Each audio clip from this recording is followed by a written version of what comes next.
is 7:01. We'll call the meeting to order, March 12th, 2020. Pledge of Allegiance. Pledge allegiance to the flag of the United States of America and to the republic for which it stands, one nation, under God, indivisible, with liberty and justice for all.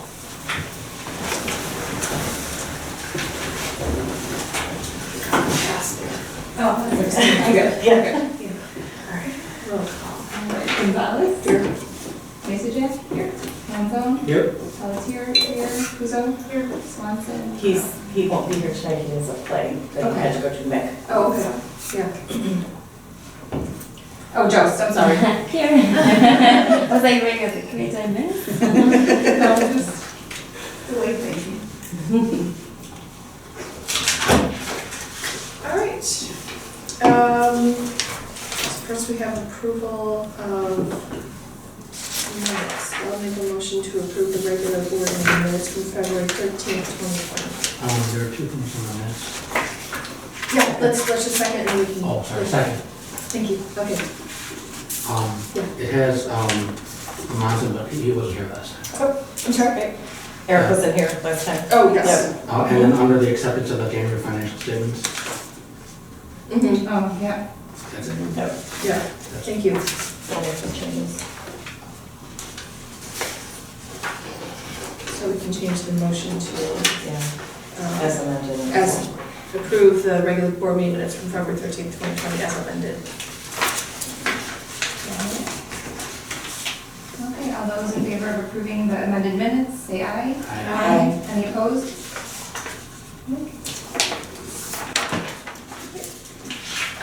Public comments, agenda item 1, no public. President report. I would just like to share that I've had a lot of people just comment just how really cool the website is looking, and I know how hard Chad and Karina are working. So I don't know if everyone shares all their positive, like happy, glowing comments, but I want to make sure that I I will pass that on to them. Please do so. I know included in your packets too, the piece of advertising that Library Market was at PLA that was on their table at their booth. Yeah. So, and we were also one of the sites that they were showing on their TV screens that they had, or their computer screens that they had there. So they are definitely using our site as a marketing piece for them. So I think that speaks very highly of the work that our staff has done. So yeah. Do you have extra of those? My packet didn't have that. It didn't. Here, should I? Just a Yeah, we're actually one short. Okay, then I do have extras. So I mean, if anyone's, I can give it to you next time or whatever. You can take mine, I can come and get it at a different time. Yeah, Thank you. just let me I don't know. want cobbling in, so. I thought I gave you 7. No? That's, Eric that's, is- I Okay. had a second. Yeah, I think you put a couple. I think you doubled up a couple times. So. All right. But I do have a couple extras if anyone wants to see it. But yeah, it was really funny because when I was walking by, I went in and I said hi to them and stuff. And because it was, they're actually based in Oklahoma, so we had never met them in person. Yeah. And so when I introduced myself, and I had caught sight of our logo at the bottom, and I wasn't even paying attention to the top part of it. It was the big thing, you know, there's a website. Well, And I'm you're like, probably so used to seeing well, yeah, I think that was part of it. And I'm like, oh, look, there's our logo. I'm going to get this. And then later on, I was showing Jeff, and he goes, and yeah, look at the website. I'm like, oh my God. So, yeah, so the next day I went back and I got a bunch so I can show you guys. So I thought that was really nice. Yeah, that looks great. Okay, now, do we want to move around anything? I don't think so. I mean, I think, yeah. Okay. So, if you're talking about the YS renovation Yeah, stuff, Tiffany and Dan were originally going to be here, and we talked some more, and they're not. So Okay. Courtney and I we'll talk about kind of where we're at with that whole process. Well, but- I know you've had a long day too, so. Yeah. Okay, so. I told her she could leave after that. So. Okay, all right, sure. That's right. want to go home. That's right. My parents are watching my She's show. gonna veg in her office. All right. Okay, so then we'll move on to committee reports. Finance? I will make a motion to approve the financial reports for February 2020. Second.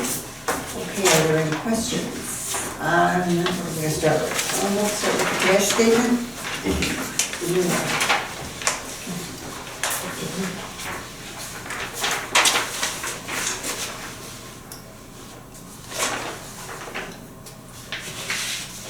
We'll move the pay, some of that petty cash next month, Yeah, did you say? probably. Yeah, next month. It wasn't on the agenda for today.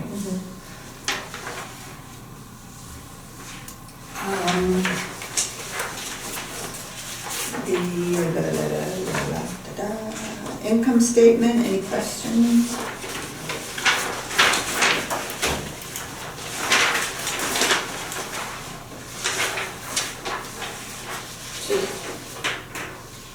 Does everyone have the complete income statement? Oh, yeah, okay, good, sorry. Yeah, It was just got it. double second. Yeah, got it.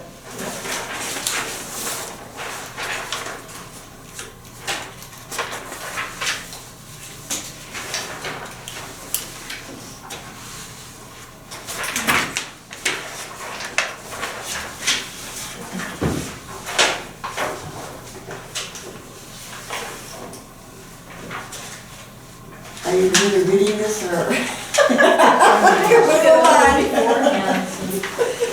The check register, any questions? I don't think there's any, no, there isn't any voided checks. Pretty straightforward.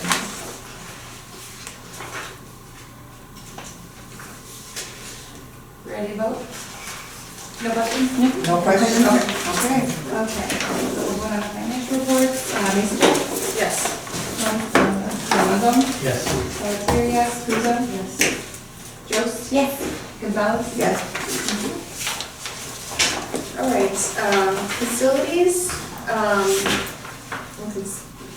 kind of a little bit with the Lions renovation, that's probably Mhm. bigger than Yeah, this, that's, so. yeah. Policy, so this meeting is March. 30th, assuming, yeah, Right. right, depending on what's happening. Okay.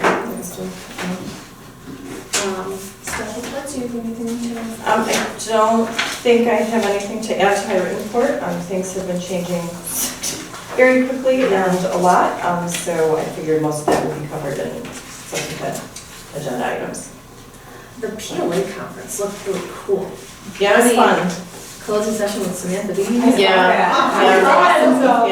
I mean, Yeah. that author lunch with Brooklyn Owen, was that amazing? Mhm. But, I mean. Yeah, there was a number of good programs and some not so good programs that sometimes you can Sure. just as much, that kind of thing. So, and when you've been doing this a while, kind of like, I could have done a program. Yeah.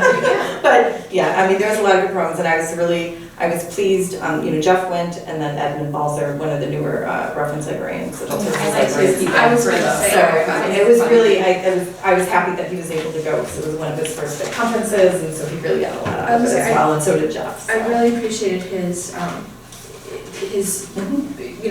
he kind of summed up what he got out of each program that he went to. I kind of chuckled at so you don't want to be a library director. I thought that was one that he. So I had told him, I said, that normally we like to see a report, tell us the programs you can do, kind of, a summary and then, kind of a takeaway from each program. So Which was great, like even like the one when he talks about, it's under the true story of being a library director, where he was just like, just talking about like, that there was an incident where teens started a small fire in a different library, and he was like, God, do I know where the fire, like, that's practical, pragmatic knowledge that you can like take away, like, this is something that you can easily, I think it'd be great to encourage and then to follow through on some of his ideas. Oh, he will, he definitely. you can tell that he's yeah. So actually, he watches all of these board meetings. So he will hear that, yeah. So in other words, we better mention. Yeah, we have to. Yeah, so he did tell me that. And also congratulations on your nomination. Oh, thank you. Yeah. Yeah, we'll see. One more thing to add to your report? Yeah, Right? pretty much, yeah, but that's fine, so. Just add that. That's awesome. I'm glad everyone seemed to get a lot of that PLA conference. Yeah, it was good, it was a good conference. And we were lucky to leave a couple days before the tornado, unfortunately. And I was especially glad because I was on the 18th floor of the hotel we were on. So, and I'm a baby when it comes to storms, but yeah, it was really Jeff's fiance has family down there in Nashville, so I was like, they were all okay. And then Edmund actually has family in northern Alabama, and the storm was moving in that direction too. But everyone's families were all okay, but it was really scary. So in Chad's update, you mentioned Savannah a couple of times. That's the Orange Boy product, the email marketing that the board approved. The company is called Orange Boy, and then the product is called Savannah. Got it. So you've probably heard us talk about Orange Boy, and that's who the check is made out to and stuff, but the product itself is called Savannah.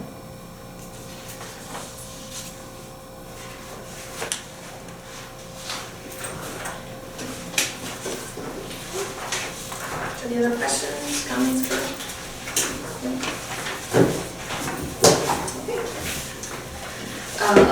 So then as we move on to unfinished business, I was really excited to see some of those. It just, to me, it's just more real, you know, Yeah. like I just love seeing those. It's just- So, as I said, Tiffany and Dan aren't here tonight. They're happy to come whenever we want them, but we had some talks about the best way to kind of move forward, and felt that we didn't want to waste their time or the board's time, just to kind of get a sense of that we're all moving in the same direction and the board is in agreement and that kind of thing. So that's kind of where we're at right now.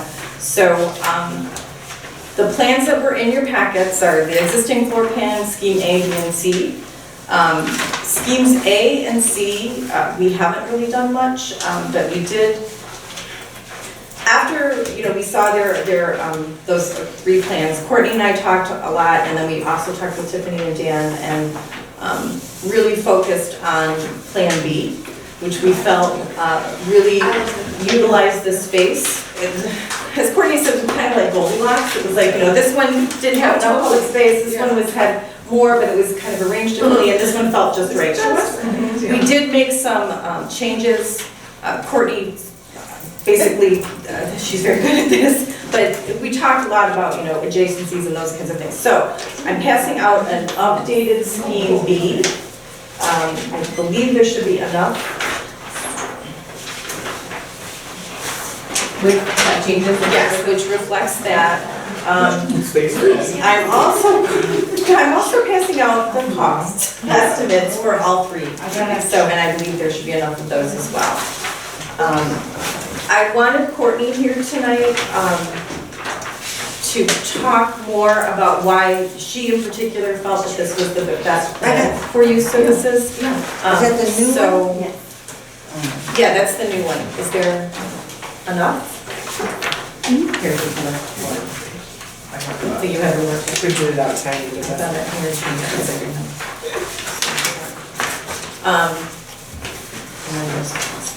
So I thought we would talk a little bit about the plans before we got into the cost projections, if that's okay.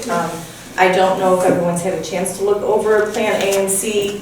As I said, we want to hear your feedback, absolutely, but as I said, after a lot of discussion and meeting with Courtney and meeting with other YS staff as well, this really was the one that we felt fit the needs of the library and the community the best. So I will let Courtney talk a little more about that, if that's okay, and then, yeah, we'll ask the questions.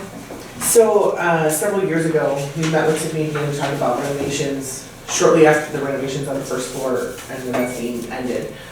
Just to get an idea of how much it might cost to then bring the updates that were done upstairs down here. And scheme A that you're looking at really reflects basically what we were talking about 3 years ago when we told them, don't touch anything, don't touch any walls, just bare minimum, like what can you do with the space as it exists if we, dealt with the lighting and the ceiling and tried to just make things work. Then C, I'll just touch briefly on. So pretty quickly I ruled out C, and I will tell you why. Although it looks really awesome, my main concern with the renovations is that we kind of keep the feeling that people get when they come into the department similar. People really like feeling like they have control over their family, they can see their family, they can let their kids have a little bit of freedom without too much freedom, they can keep an eye on everything that's going on. They feel comfortable, they like that it's cozy, and while those things kind of sound like it's small and cramped, it really to them just feels like a home, which we really like. My concern with C is that because you're basically dividing the entire department into 2 sections, but then still only having 1 service desk. We can't keep an eye on things then over where the picture books are located. And then in addition, families that have children that are younger and older, they can't use the space as easily as they do now. And that's partially why we kind of ruled that one out, almost right away. So that left us with B, which, like Pam said, it's kind of like a Goldilocks effect. I mean, it gives more space to the public and more appropriate space to the public while still addressing most of the issues that we face, kind of daily here in the department. A couple weeks back, a month ago, I was hosting the Make It Take Playgroup program, and I had a dad that comes in really regularly with his kids, and he was sitting in the program room, and I said something about, we're looking to renovate, and he said, really? And I said, yeah, and I described a couple of things that I said, we're really hoping to address this or this or this, like, a sink in the activity room or something like that. And he said, I gotta tell you, he said, now that you mentioned those things, I can see how these are issues that would be problematic for the department. He said, but I have to tell you that from a patron, I don't ever feel like we go without. And it was actually really encouraging to me, like, to hear that patrons feel like we're really making do in an okay way. But on the flip side of that, it made me realize that part of what we'll be kind of fighting against is the public persona that everything's fine. Like the perceptions, right, that everything is fine. And when it isn't exactly, but it's good to know that we make do with what we've got in a good way to serve the public. It's a testament to the staff. Yeah, they really do a great job of kind of just, making things work and being adaptable. But it's, so anyway, so it was just really nice to hear that from the public. So with Plan B, I do feel like while it does open up public spaces down the hall into what's now like the YS office and the workroom, it keeps the spaces that are public to things that will not be open all the time. So keeping only the activity room on the other side of the staircase means that we don't have to keep an eye on that space at all times. And there'll almost always be staff members there, especially if the office is right there anyway. There were a couple of things that we really were hoping for beyond the ceiling and the lighting. One of the things that comes up pretty regularly is having a quiet room, a place for mothers to nurse, for kids with autism to calm down if they're having an overwhelming moment, and for people to pray. We do get asked pretty regularly for a place to pray. So in this community, we felt it was really important to add that in and find the space for it. What are people doing currently without this quiet room to pray? So they can't go in the activity room because of the faces on the things on the walls. Okay. So they tend to either come in here, Okay. or in the emergency exit, like. Yeah, there's a little hall Okay. there and stuff. Well, this will be much nicer. So we were hoping that they're a lot more comfortable there. Really one of the main things was just having a place that kids that are overwhelmed can calm down, because that does tend to happen a lot, and then allowing parents to kind of close themselves in a room and let their kid help their kid adjust to, usually it's having to leave, but so the original scheme for B kind of got moved around a little bit when you see the new layout. It's mostly the same with a few tweaks, things like it makes sense when you think early readers and series are kind of similar, so let's put them in the same room. But the kids who are reading series aren't really reading early readers, so it doesn't quite make as much sense. Or breaking up the picture books into two spots, and having the play table in 3 different pieces because there's not quite enough room. Making that that was having the original B, yes, and then the new so one. making it more of a priority to keep that play area together so parents can keep an eye on their children in the whole play area rather than splitting it up. I realized that when I read it first time. Yeah. One of the main concerns with staff is being able, when we create the tweet area, being able to keep an eye on the tweets. Right. Not having a door on the room giving them their own space, but also not so much freedom to do whatever they want. We want them to have the perception of their own, I mean, it is their own space, but it's not like we're gonna close them in and let them Yes. do. cameras? We do not have security cameras at this time. We are getting pricey. Would that be on that. somewhere that you would put one? Possibly, but the plan does allow for that, like either opening that up or putting windows or something like that, And this is a proposed space for that tween area too, basically. Mhm, yeah, this space would be the tween area is what we're looking at. So we talked about that kind of stuff, just kind of functionally, as people use, how they use the space now, kind of keeping the same feeling, but upgrading it significantly. And we just felt like the B schematic just really hit the nail on the head. And then as we're looking at the updated version of it, Pam had sent me that last night. She said, well, okay, what do you think? And I said, okay, well, I know it's not exactly how much we thought it was gonna be, but I feel like we'd be doing a disservice to the public by not pursuing something like B, because it just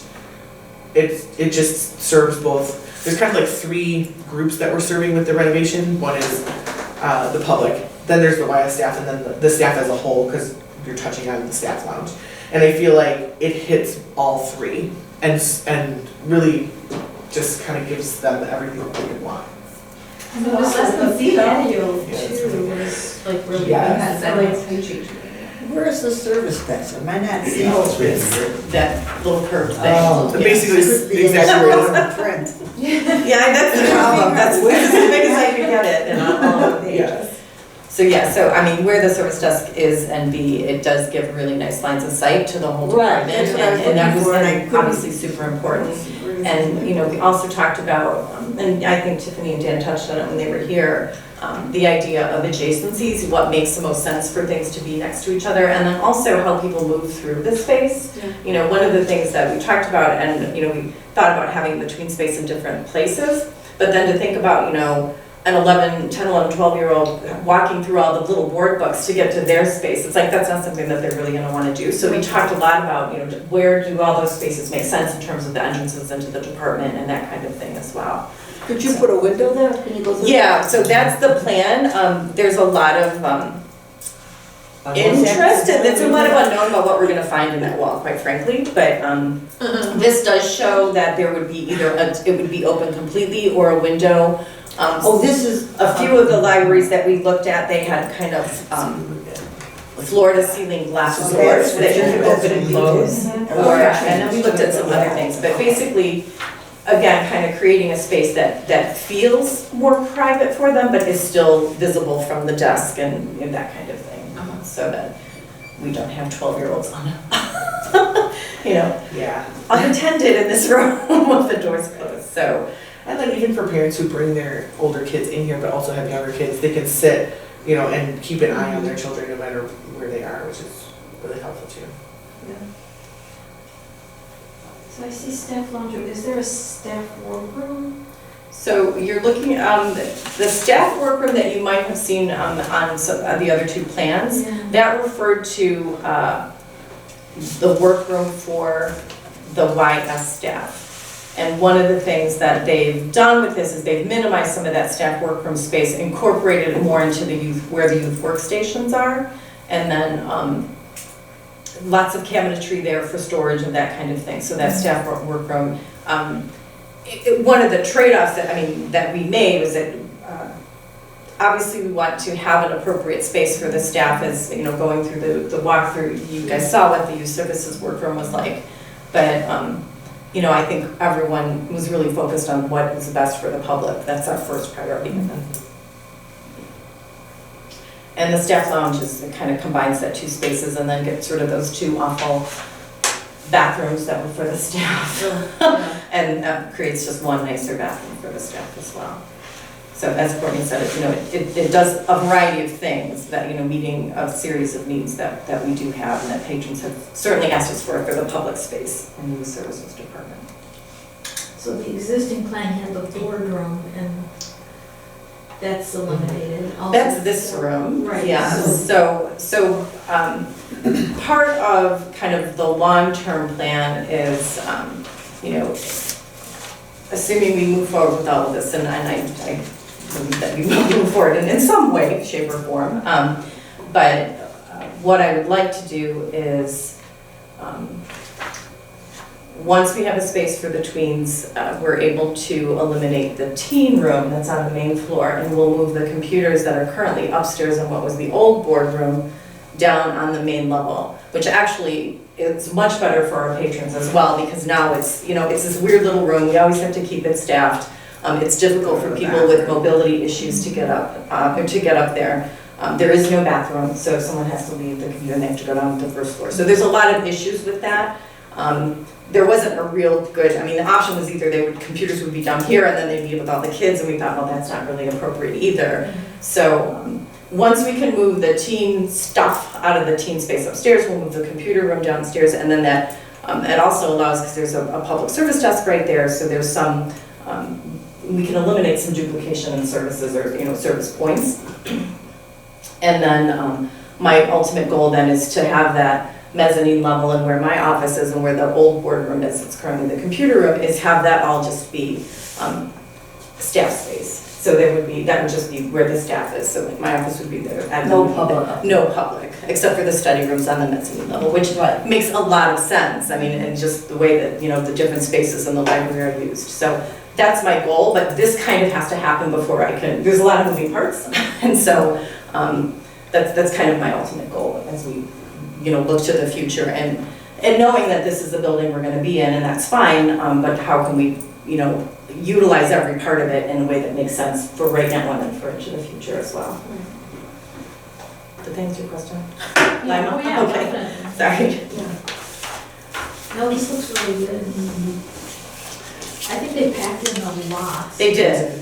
You know, and I think I said it last month as well. One of the nice things about working with Tiffany and Dan is they do a lot of libraries, and they're library users themselves, and so they understand the business of libraries and how they work. So that's really helpful when you're going through this process, because something that might be, oh, this is wonderful, but you have to explain to an architect, you know, this is why it doesn't work, because the public doesn't use this space in this way, or the staff needs something, and that kind of thing. So, so they understand kind of, again, talking about what makes the most sense for adjacencies, those kind of lines of sight, some different things like that. So that's it. There's a, that learning curve does not exist for them with this, so that helps. So, you have the price, the projected price. These are not firm, these are still very ballpark. And you've got the three prices, and you've got a couple different things. So they've got base project prices, and then alternates. Like, that's pretty much like if you, everything extra, this is what it would cost you. So you can see how they all come in at. So Pam, this project fee is reflective of the new project? Yes. Now, obviously, they're showing some things that they've listed as alternates on the price. Once they did all the cost estimates and stuff, you know, they did call me and they say, you know, things are coming in a little higher, you know, how do you want to proceed? And so we kind of, you know, hash out a plan and the best way to approach it and talk about it and, you know, make some decisions. But, and then, so Project C not only didn't work for us, but it was also super expensive. So, Yeah. So that was easy to say, you know, that was great. Courtney and I were actually talking just before the meeting and, you know, looking at the pricing, and, you know, A and B are really not that far apart, and we feel like we get so much more with B. Yeah. It is a little bit over. You know, I was really hoping to stay in the 1 million to 1.2 million, which I feel, you know, fairly comfortable with. But I think that,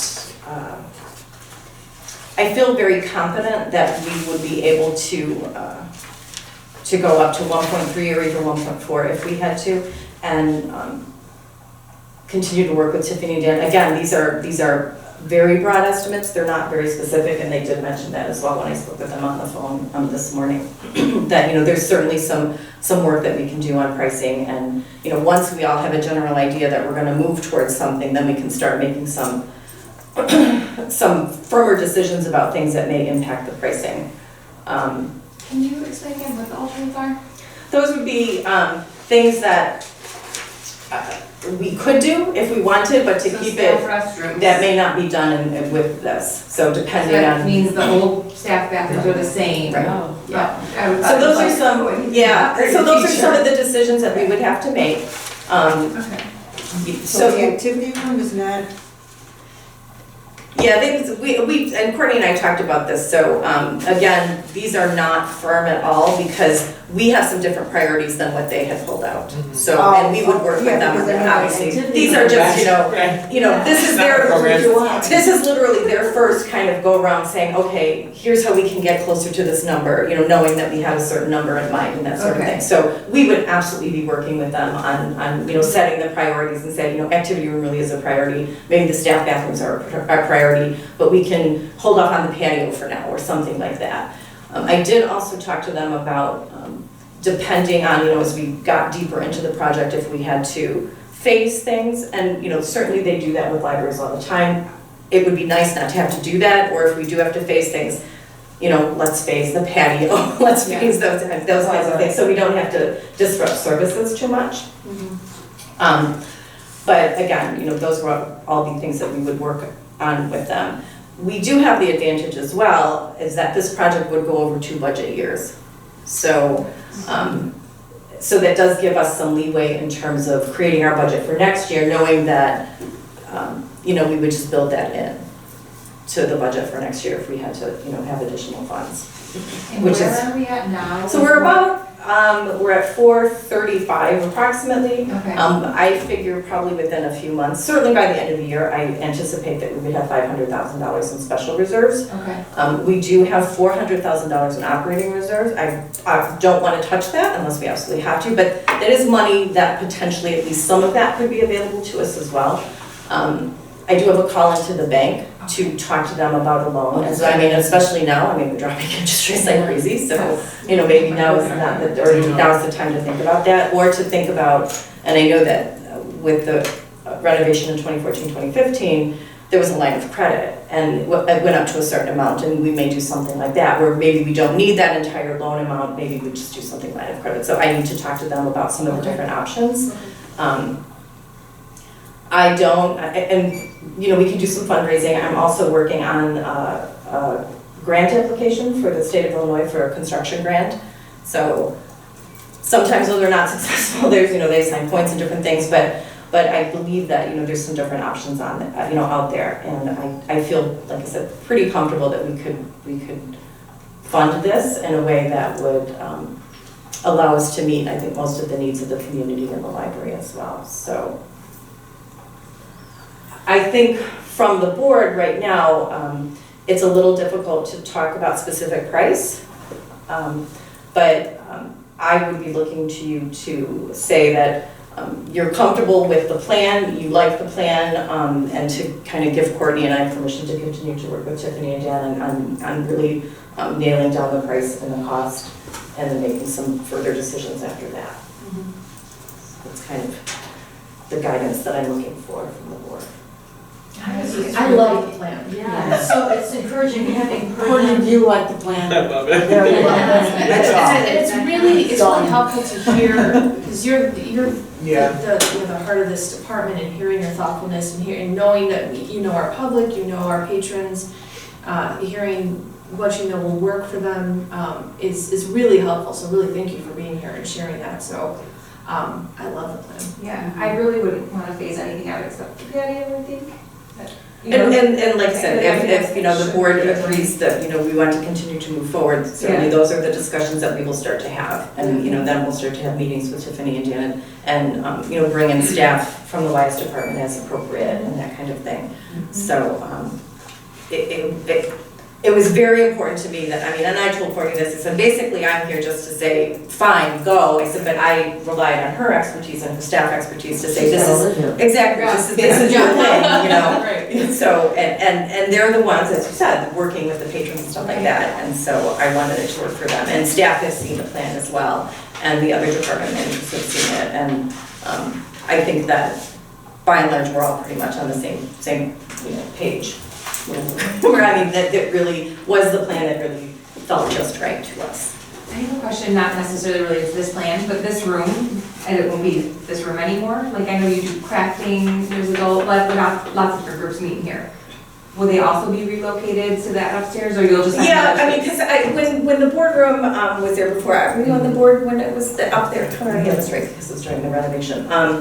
We used that, I mean, it was called the boardroom just because it was right outside my office. There's a door from my office into the boardroom and stuff, and the board met there once a month, but the rest of the time they used it for programming, just like they do. Oh, okay, good. So, yeah, that would be the Just same exact thing, switching it just a up. different location. I We're feel back like- to its original location. I feel like it's the same kind of like mentality as like why the activity room would end up on a different side of like services from the rest of the department.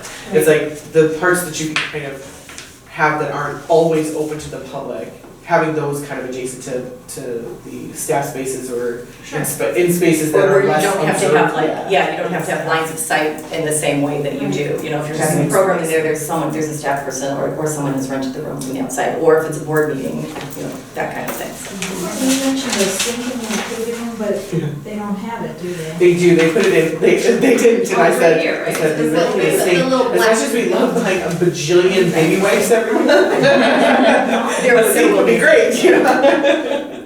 So yeah, they did put it in there. Yeah. Mhm. And I did ask them also to put a door in from the office into the activity room, so that we weren't coming out and in and out, like just to get materials into Yeah. the activity room. So there's just like some of those logistics and functionality issues, but yeah. But overall, I feel like it definitely addresses a lot of the day-to-day kind of problems that we face and the things that we hear from the public as well. Yeah. The patio is interesting. We're actually really excited about the patio. I was like, a part of it is water, I've never been to water babies. Yeah. So water babies takes place out on the patio and they let them play with all different kinds of water toys and stuff like that. But as a parent, and I brought my younger daughter to the program, sitting on the cobblestone floor. It's that bumpy stuff, you know, Yeah, it's it's really like hard to sit on. Oh, I was like, I can't even sit here. Like, and that was when I said, I think we need to look at the patio for the renovation. Because I said, at least if we could just like skim coat it with something, because Yeah. it's so rough to sit on. But when they were out there looking at it, they were saying, they used to flood, and it doesn't flood anymore, and back up into the building. And it doesn't do that anymore, but they were noticing that there are cracks and stuff, and they were asking us about, you know, like what goes on here, and like why is there a drain in front of the door? Why is the drain in the middle? You know, like, and so it was kind of interesting hearing them talk about that kind of stuff as we look at kind of the building and the quirks and weird things that are going on. But it felt like, well, it seems like a good opportunity to. Yeah, I mean, it's, Make it a they have spent a lot of time looking at the basement, the space, this lower level area, and it is challenging. However, as, you know, I mentioned, or when Courtney and I went out to look at other libraries on that terrible snowy Thursday morning, we're out driving around, you know, Western Springs and Salem and Elmhurst, yeah. Thomas Ford Library, which is in Western Springs, is a really old library. It was probably built in the early 1900s. And so it's very constrained. And so it had a very similar feel that, you know, and they were on a lower level. And so they had some of those same challenges. And it was really gratifying to see, and I think I mentioned this, that, you know, I came out of there thinking, wow, okay, they will be able to do some things. Because I'm not really visual. So for me, it's hard to visualize some of these things. But I, you know, I was excited to see in person some of the things that they could do, It was so. really encouraging.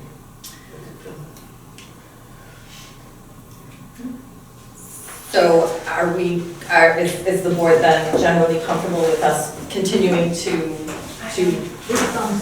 Yes. So the other The thing way that, you want it, like your office over here, and that's, You know, and that actually is something that's come up several conversations. The where my office goes, I actually really like being behind the desk because I overhear what's going on all the time, which also in the other side of that is that it's very distracting and I feel like I'm constantly interrupted because I'm like, oh, that's going on. So yeah, there was a lot of discussion about like, what do we do? But you know, I probably was here maybe 2 months and I looked at the department and I said, this has got to, like, my office has got to go. I mean, that was very clear to me that, like, sitting behind the desk, that area is, like, the only, when you're standing there, the only area that clearly could be, a wall could be taken down and that could be public space. Like, that, you know. when was we were very- looking, when we first talked to Tiffany and Dan, you know, almost 3.5 years ago or whatever it was.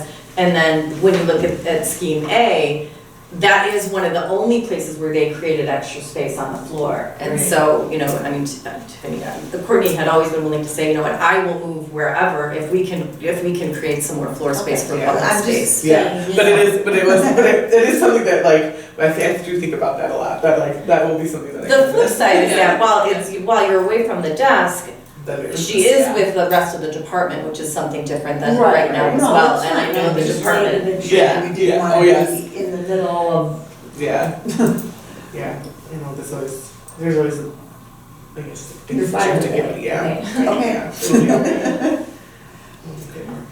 So the thing that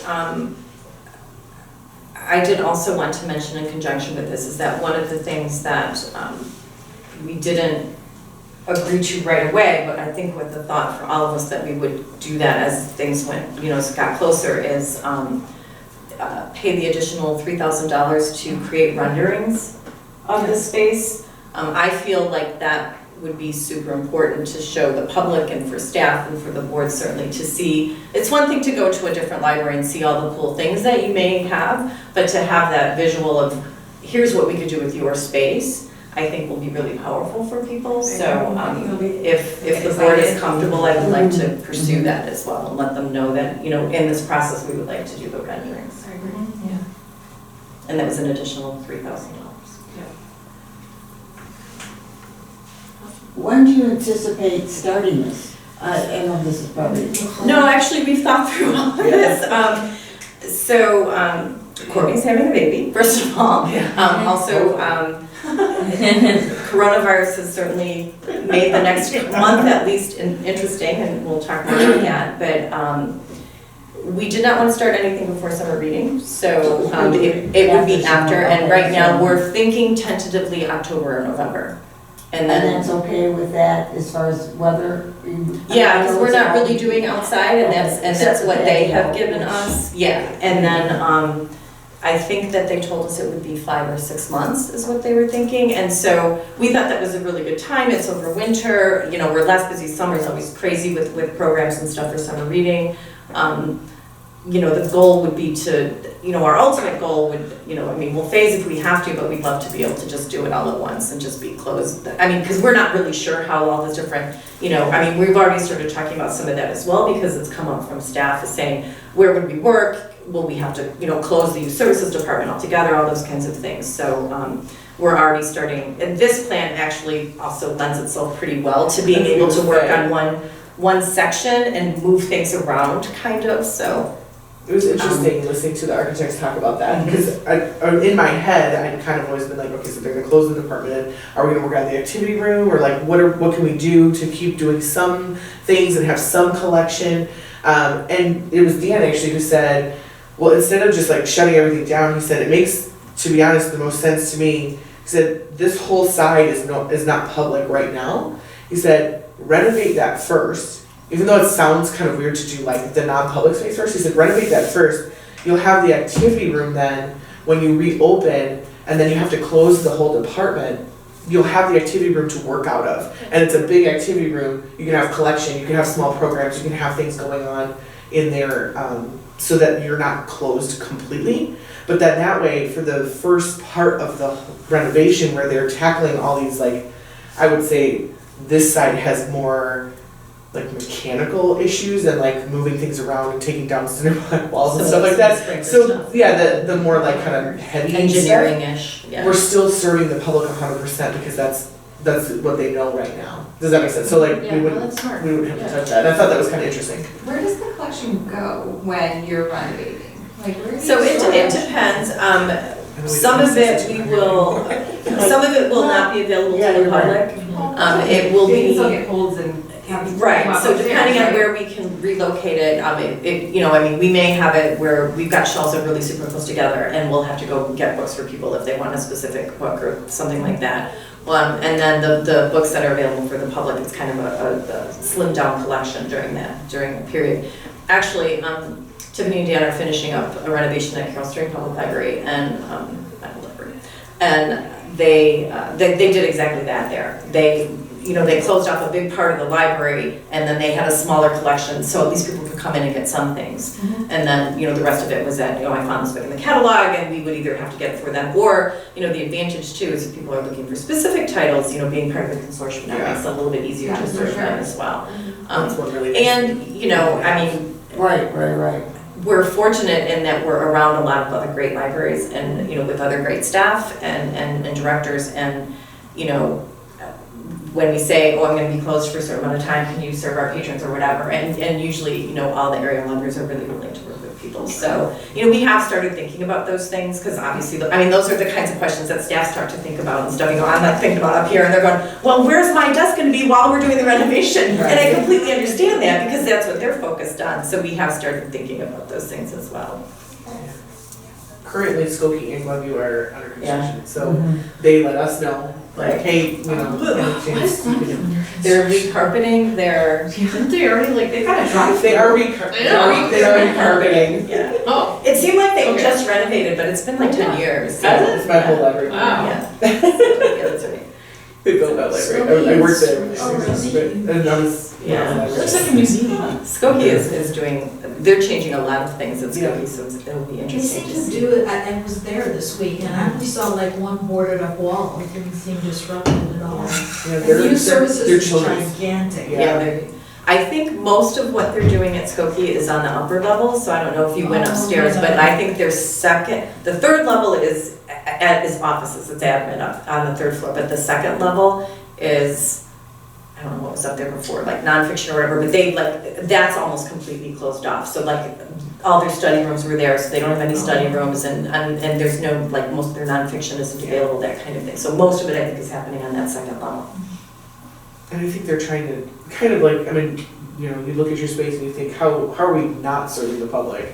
And I think they're trying to kind of consolidate areas and, you know, kind of like we do, like when we're saying, well, the series really needs to be over here because just functionally, you know, the way people use the space, I think.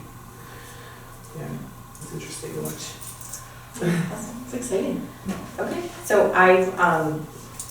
thank you. We're excited. We will continue to work with me and Dan.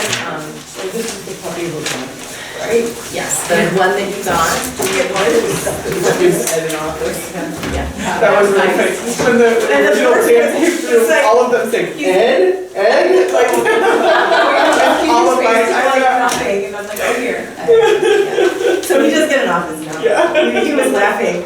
It's like, we noticed right away, Ed, don't worry. I looked and I go, where's that supposed to go? Get rid of that building across the street, ain't going there. I know, that's what I He was said to thinking. hang out in the We're gonna garage. just stick everything now, they're done at Well, 6,200. They making his office a garage? Yeah. Good lord. Awesome. Well, thank you very much, and Thank you for being here. Oh, yeah. You're welcome to stay if you want. It doesn't, if you think it's helpful to talk about it, but you know, it does, I mean, you can, especially if you're talking about. yeah, you know, then I'll, If you don't. yeah, I can say. All right, so we're at new business now, policy review and approval, so we are. So just for the what you have, the chart with our loans, renewals, and fines, this is actually the policy that you would be approving or not. Okay. So this reflects our desire to eliminate overdue charges for both our new library of things that we're creating, but we're also putting things that we have had in the collection, like hotspots, Roku's, that kind of thing. We're putting those into that. We're calling them a part of our library of things as well. So we would like to, and previously for Roku's and hotspots, we still had overdue charges for those. It was something that we were, even when we went fine free, we had continued to collect. But now that it's been about a year, we've determined that really, there's really no reason to do that. And It's so not adding. it's not really adding anything, and that, so we would like to make that fine free. The second part of the change on this policy is when the board voted to go fine free last year, we made that available only to Morton Grove card holders, and that we were gathering fines from other libraries.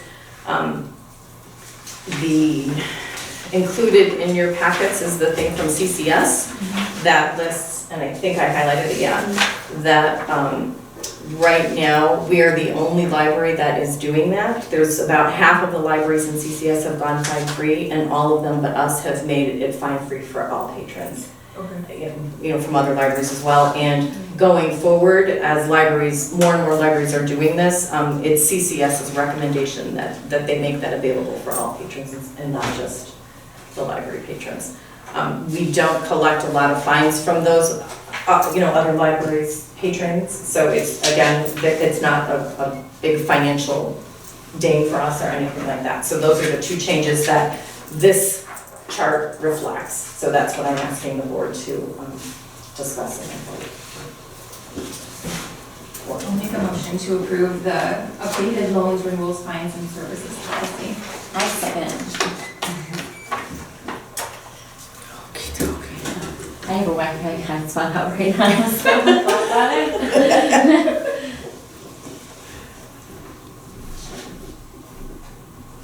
Okay. Monzone? Yes. Pelletier, yes. Boozer? Yes. Jost? Yes. Gonzalez? Yes. Mason? Yes.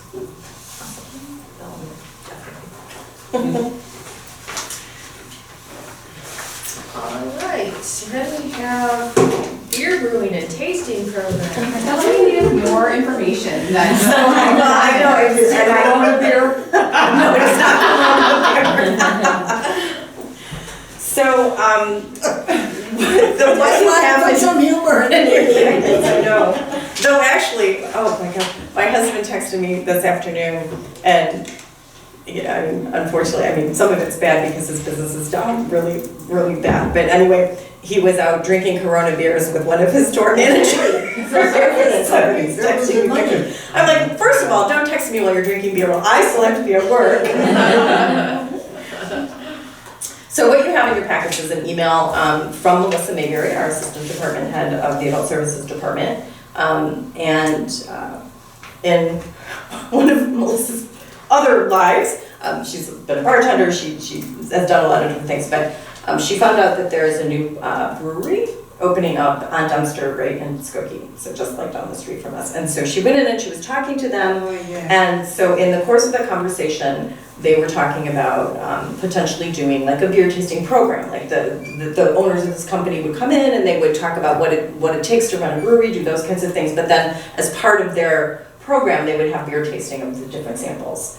So Melissa talked to I was at PLA at the time, so she talked to the village, and the response you can see from Jake Lawrence at the village of what we would need to do. They don't have any issue, but as part of the new Illinois law, the board does need to vote on allowing us to serve alcohol in the library. That is allowed by law, but the board does have to vote on that. So our thought is to have the actual program would be Friday, June 19th. Hopefully, fingers crossed, everything is settled by then. And then we did also talk tentatively about working with them about doing a fundraiser or something like that as we look at ways to raise funds for the renovation and stuff. So that would we do something maybe in the fall or whatever. But what I'm looking for right now, or what I'm asking the board to do, is to approve alcohol in the library. So what is, No. is there a name for the event? I don't believe that there's a name for it yet, so, Right, haven't we heard? yeah, I know, it's, that sounds I don't know, Sketchbook. I don't know if the brewery is called Sketchbook. Okay, that's what I was trying to use. So, they are not, or at least as of last week, they weren't quite open yet. And I know this is being taped, but also we wanted to get in there and use them before Skokie did. To have the program. Yeah, so, well, there's some friendly rivalries. Well, now we're waiting just to see if we're all alive. I don't need to joke about that, but I think that was a date that they had, we wanted it to be during summer reading. And stuff, so, just to have an event tied in with, some of the summer reading. So it'll be programs. here, like in the Yes, Baxter? it will be in the Baxter room. One of the requirements is, as Melissa mentions, is a Bassett license, and that is a license to serve alcohol. She has that because she is a bartender, has been a bartender recently. Brenda Ross has also been a bartender. Hers has lapsed, but it's very easy for her to get that again, and that's one of the requirements. So I have not officially applied for the liquor license. because I need to get board approval before that, but I don't anticipate, and Jake doesn't anticipate that that will be a problem. Well, I'll make a motion to approve the purchase of a special event liquor license for the event to be named on Friday, June 19th. So I'd probably just call it Sketchbook Special Sketchbook. Events Liquor License, yeah. I'll second.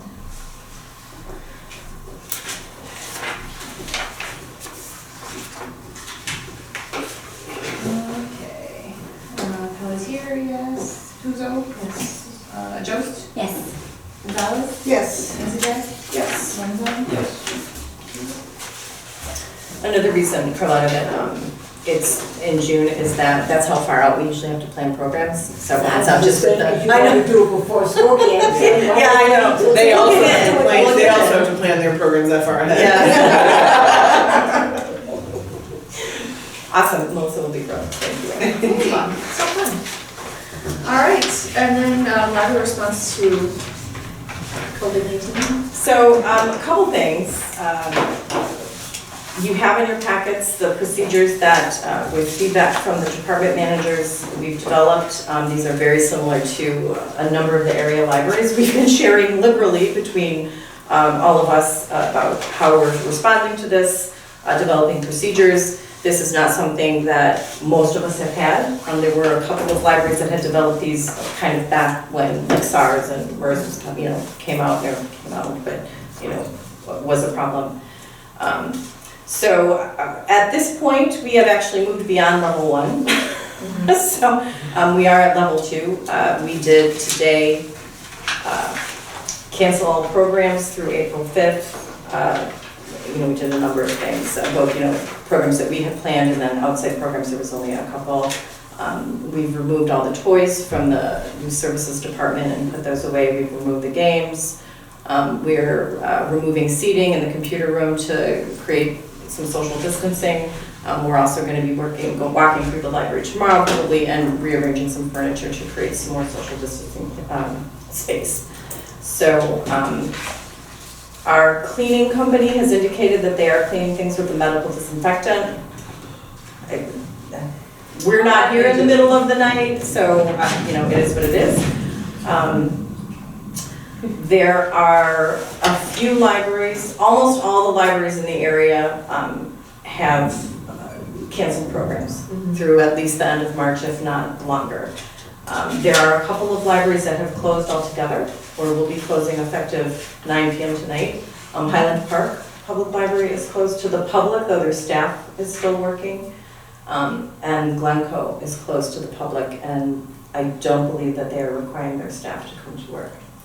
So I wanted the board to be aware that the staff I'm thinking about this constantly. It has been either Paycom, our new payroll service, or coronavirus all day. This whole week has been really focused on this.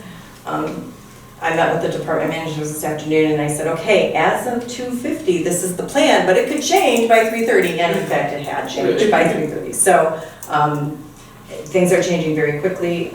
We're responding to recommendations from the CDC, the Cook County Department of Health, the Illinois Department of Health. I did talk with Ralph Chewinski this afternoon, village administrator. They're doing very similar things at the village. So they've canceled all of their senior programming, any special events that they have had. They have not yet canceled any board meetings, so those are still continuing as are ours, at least right now.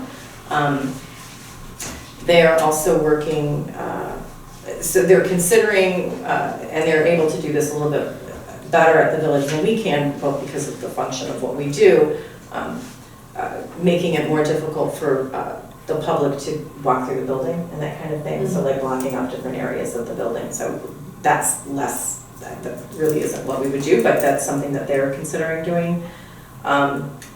They are also working closely with Niles Township to store food in the event that the Niles schools close, for kids that get lunches through school and stuff like that, because if the schools close, those people that are, hungry or, they're on those programs, we want to be able to continue to support that. So, like I said, I wanted the board to see this. I wanted to make sure that the board felt comfortable with the procedures as we have outlined them. If there's anything that made you particularly uncomfortable, that you felt strongly that we needed to address in a different way. One of the things that I also wanted to, a couple of things I wanted to talk about is at what point we would close. You know, if we look at the level 3, the temporary closure of the library, you know, obviously if the health department says you have to close, we would close. We made the decision after discussion with department managers, and Courtney can certainly add anything if I'm missing anything, that we felt that if the schools closed, and we focused, it's difficult in Morton Grove because there's so many, we serve so many different school districts, so we focused on the ones that were located physically in Morton Grove. And said if any of those closed, that we would close the library, because our concern would be, again, we're looking at, you know, trying to flatten the curve. And we see it now, and Courtney can certainly speak to this, you know, someone is too sick to go to school, but they come to the library. So, you know, so, and there's a little bit of that already on kind of, there's a director list, email listserv, and so there's a lot of that discussion, you know, if the school's closed, we remain open, that kind of thing, but given what this is, and you know, certainly we're on uncharted territory, I think, for all of us. You know, hopefully this is only a once in a generation thing. I would hope we haven't unleashed some viruses that we're gonna have to deal with every other year, but who knows.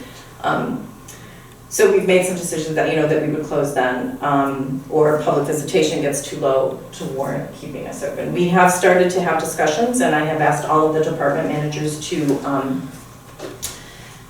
create plans for what their staff could do if we closed to the public and just opened to the staff, you know, if we were just here. So we'd probably get a lot done. And then also if it was to the point where it was recommended that people work from home, you know, developing lists of, you know, who could work from home, who could work remotely, you know, who couldn't, what were some of the projects that we could do from home. So a couple things associated with that. In general, I would be asking somewhat for the board's approval to make some of those decisions on a quick basis, like if I couldn't get a hold of Emily or someone else. I mean, I see Carlotta quite frequently, but, you know, I know everyone else is busy and stuff, but if, you know, we need to do that and I make those decisions, I guess there's, you know, do I have permission to do those things? Obviously informing you. And then it has become, as we think about potentially having to close, and staff are very concerned about how they would be paid. And our current employee handbook does not address that really very well. It was written with the idea that we would have like a weather closure, you know, it's a blizzard this day, that kind of thing. So it doesn't speak to any kind of long-term closures. What is it for the weather closure exactly? So, Just curious, like for, I know your full-time people. Yeah, need so differently right than the now, full-timers, so. And you're more talking specifically like, let's say, you know, Like we weeks, right? become a quarantine zone, and we have to That's close for 14 days kind of thing. right. You know, should and the library staff has no choice but to be at home for 14 days. Right. So right now, the way that it's written, and it doesn't, here's the way that it's written, it basically says that full-time staff will be paid for their scheduled hours, basically. Part-time staff, so this is where it gets into kind of just designed for like weather closures, or, you know, the power goes out or something like that. The way that it's written right now, it says part-time employees who have reported for work will be paid for their scheduled hours. So if they're here, part-time employees whose scheduled hours start after the closing will not be paid. And so we do have some part-time employees that have benefits, not all of our part-time employees, and that then goes on to say that those with benefits have the option of using vacation time for the closed hours. So in the past, if we've had weather closings, or when the power has gone out and that kind of thing, we have typically said this is a forced closing, and our general policy, our general practice, it's not spelled out very clearly in policy, which I very quickly realized, and we'll be addressing that, and, you know, but, we have said, this is not through any fault of your own, you have no control over this is a decision that the library made, and so we have paid them typically. Now, that's never lasted for longer than a couple of days, if that. So there's lots of discussion about this on the director listserv about, you know, how different libraries are approaching things. We are different in that, you know, I don't have to sell a certain number of widgets to be able to pay my employees. That money is already budgeted for. It's money that by and large we have gotten at least half of it through our taxes, the property taxes.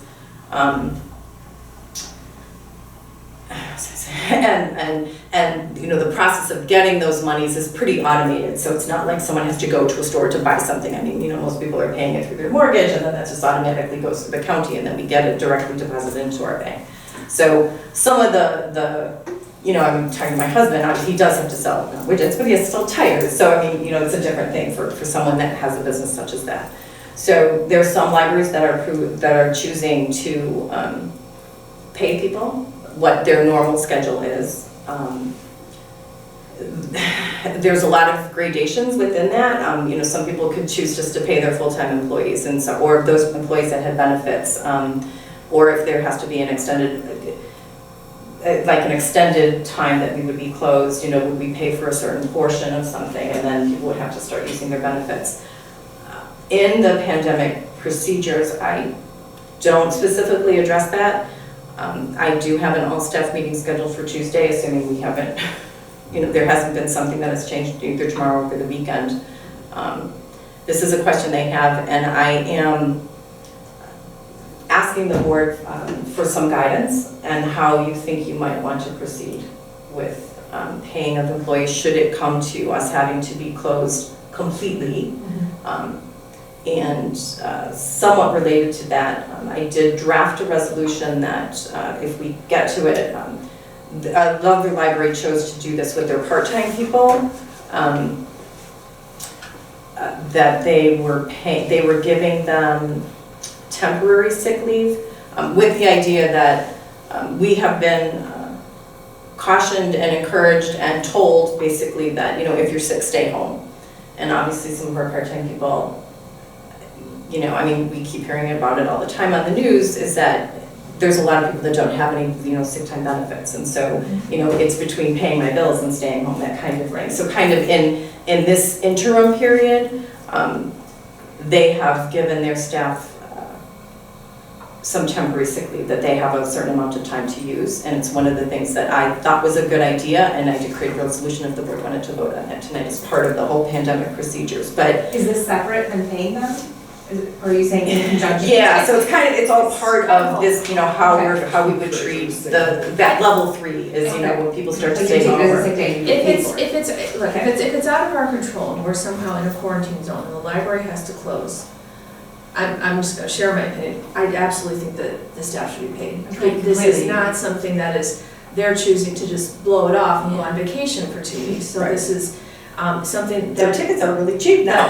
My sister said it's $59, it's like anywhere you. I bet, yeah. I mean, truthfully, it is out of their control. They'd be at work if this wasn't happening. And like you said, they could be working from home too. Some of the, You know and we what I mean? are, So it's not like right, we're not doing and anything. there's a certain, you know, certainly our professional staff can do a number of things. You know, where this starts to become an issue is, you know, some of the part-time staff, you know, the really frontline staff, you know, the computer assistants, for example. Even like Teresa, there's not a lot, I mean, most of her stuff has to be done here. You know, some of the circulation clerks, you know, those kinds of things. Those are jobs that, you know, that is their entire job, is that public interaction, and when that is gone, Right, but that's you know, what do they do? Right. So, so we're trying to address that. As I said, staff is concerned about that, and I want to be able to say, you know, based on everything I'm hearing, what other libraries are doing, and thinking about this, looking at our policies and getting guidance from the board, and then also making sure that everything we're doing is legally compliant.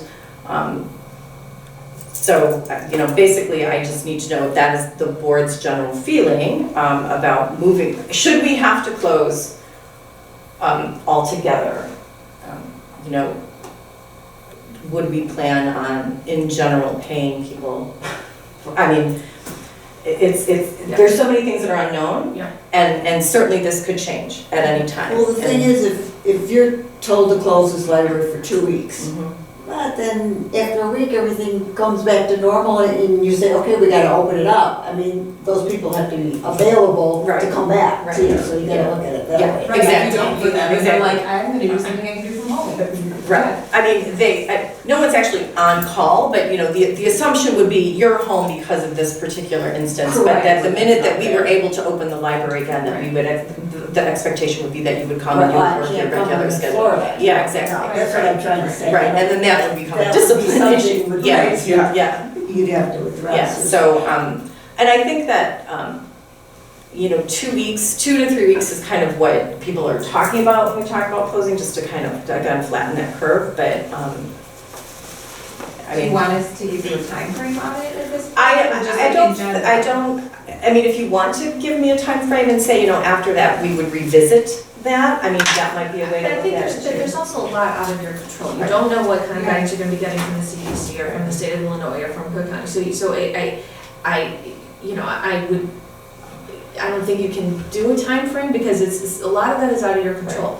There's so many, it really is, there's changing hourly. It literally is changing hourly. 2 weeks or you need to hold down for a month. Right. Right. Well, that's what I'm saying, you know, you don't, they can say 2 weeks, but it could be less, it could be more, because, you know. Right. So when you establish a precedent, you wanna have, ability to flex. Yeah, I mean, this truly is kind of an unusual situation. I will be working on fleshing this policy out some more, maybe when we're closed. kind of thing. But, And so Which this is okay. resolution, is this more towards? so let's say that's a separate thing, but then the resolution actually deals, If with, someone got sick. right, before we would close, Oh, as we I see were, what you're saying. Okay. so they're all part of kind of how we're responding to the pandemic. Even like sick time to Well, use. and again, and they're following protocols, so if someone gets sick, they need to be quarantined for 14 days.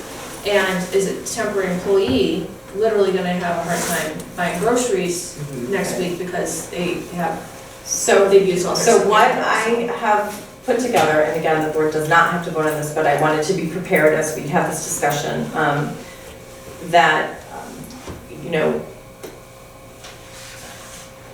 we have been told, you know, in the interest of reducing the spread of the virus, you encourage all employees who are sick to stay home.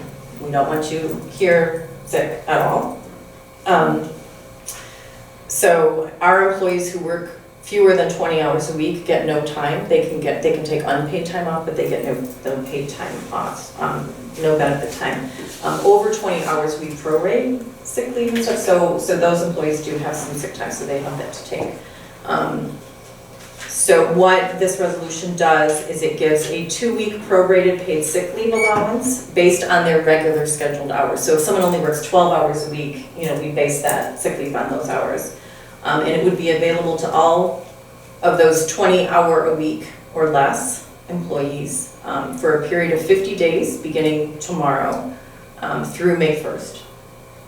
And that any temporary leave that was not used by then would expire on May 2nd unless, you know, this went on and the board decided to extend it. So it would be a temporary thing. If people were sick, they had it to use. If they weren't, it would just go away at the end of the period. And then this also would give full-time employees who maybe have exhausted all of their accrued sick time for whatever reason. Maybe they're a newer employee and they haven't earned some. I mean, I've got some employees that have, you know, 450 hours kind of thing, but others that have, you know, 5 days because of various things. That we would then allow them to have their sick leave balance go into the negative and then they could work on accruing that back up. So this resolution does those two things. So, I mean, I saw this actually this afternoon. I think this is a really good, I think it does a couple of things. It tells our staff that we really care about their well-being and we value what they do for the library and what their health and as I said, their well-being is really important to us. And that we're meeting our kind of civic duty, you know. I mean, the idea here, exactly, you know, everything is gonna seem fine until it's not anymore, Yeah. you know, and People we've need seen. reassurance right now, Right. that everything is so scary, Yeah. and this will tell them someone cares, someone. So I cares. can, I can pass these out if you guys want to see Want the it, entire right. resolution, but, you know, Oh, wait, is there one there? and so, Do you have one, Carla? Oh, you got it, I okay. thought I had enough. Alex, too? The one thing I was gonna mention. And then, just- yeah. Sorry, the only thing I was gonna say was, when you're looking at the pandemic, response and the procedures, is to keep in mind that this time it might be 2 weeks that they're quarantining people. Right.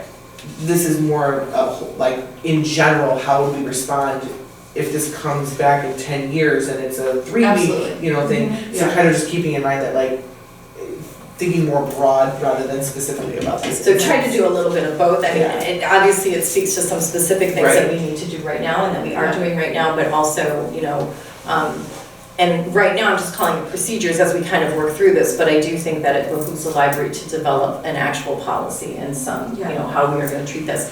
Because not only does something have to be a pandemic, but it could just be a flu epidemic, for example. I mean, because you're basically doing all of the same things if there's a big flu epidemic as well. So I think this is a good,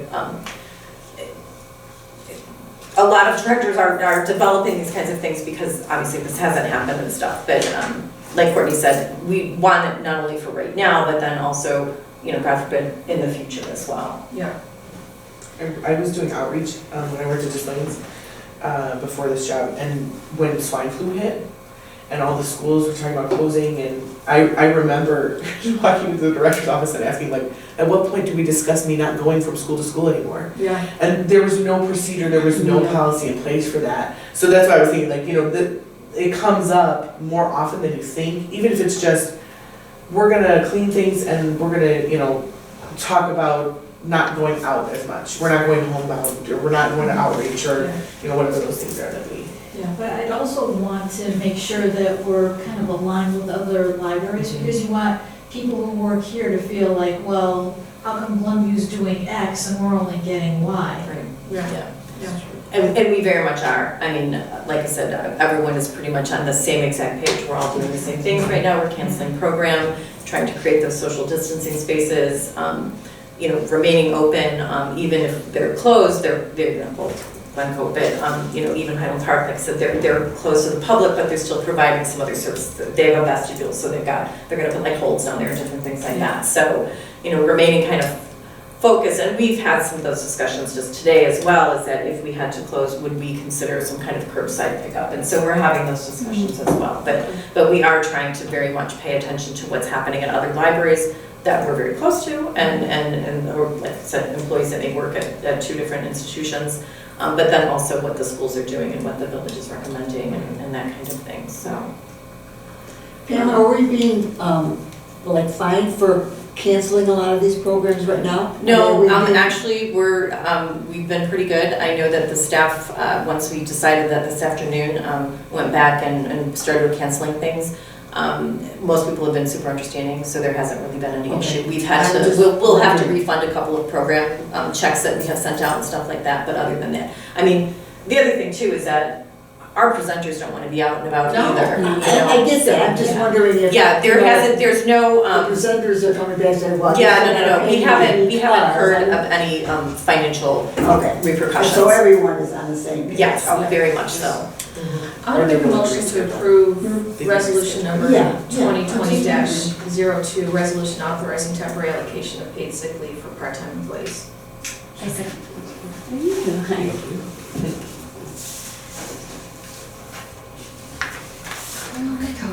Pluto? Yes. Jones? Yes. Gonzalez? Yes. Messager? Yes. Not only is it the right thing to do for the staff to know that we're doing them, it's the right response. Take that off your stress level, please. I know this is weighing on you, so please take this part off. Well, Courtney and I were up texting till midnight last night, and then after we were done, I was up for another 2 hours. I mean, there's just so much to think about, and it's changing so quickly, and you want to do the right thing for, you know, for the public and for the staff, and, you know, I've talked to a couple of different department managers that we want to do the right thing for the staff, but I also want to make sure that, you know, I mean, there may be people in Morton Grove that maybe aren't gonna have those same opportunities. Maybe, you know, they're working for someone that's gonna send them home and they're not gonna get paid. And so making sure that we can justify that as well. And so then start thinking about, you know, are there ways that we can still do some work, you know, either from home or if we're just close to the public and stuff. So I mean, it's a balancing act, and I think we're all kind of on that tightrope a little bit. But this is great, and I know the staff will be really relieved to know that the board does support them I don't and think you have to recognizes worry that. about the staff. Pardon? I don't think you have to worry about the staff. I really don't. They get nervous about it. They get very, I they don't do get, think they they're- get nervous. You know, I think they'll do the right thing. Oh, too. yes. You know what I mean? Yes, I the really staff don't is think great, they're worried. it's just, but it's an unknown for everyone. And sure, And so we it's, just have to you learn, know, it's a and learning when experience. there's a kind of when there's no information, that information vacuum, it gets filled with all kinds of different Yeah. things. So, you know, so I'm trying to keep them informed, but, you know, I mean, in the right way as well, you know, and give them the right information, and you know, I haven't shared the whole pandemic response procedures with them yet, because I wanted the board to have a chance to look at them, and the department managers and I only developed them like 2 days ago.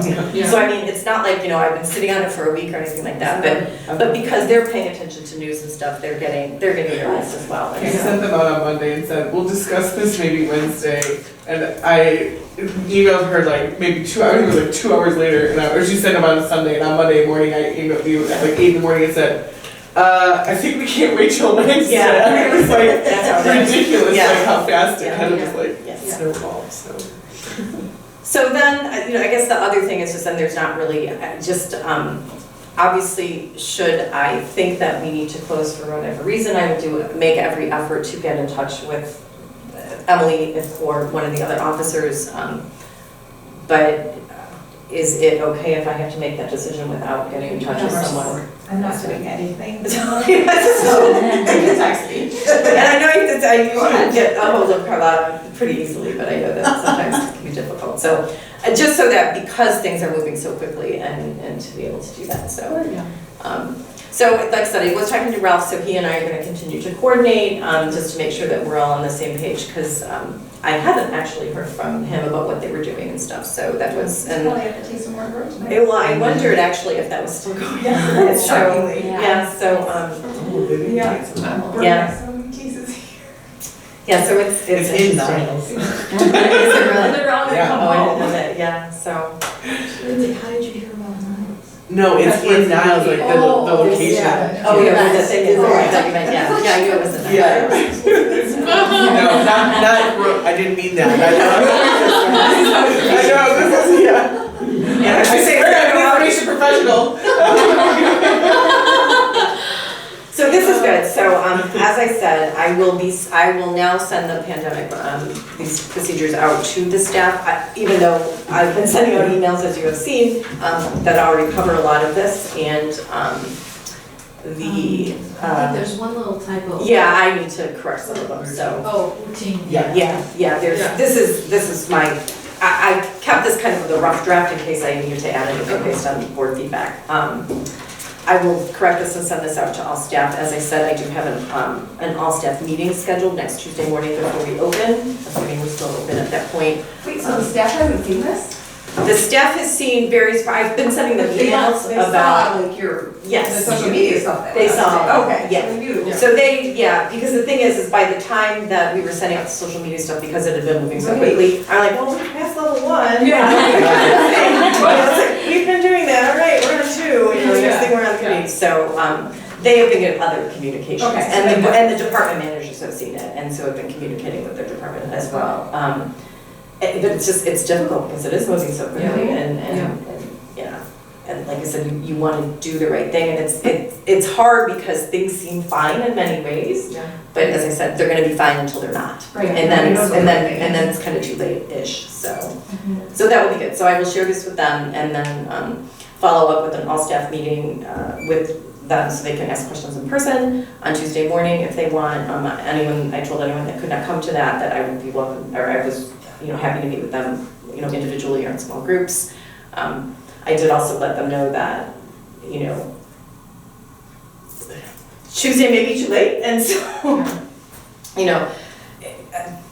I share a lot of information with them in email. Sometimes, most of them pay attention to that, but, you know, it's something like this, it's just the best way to do this. It's just hard, so.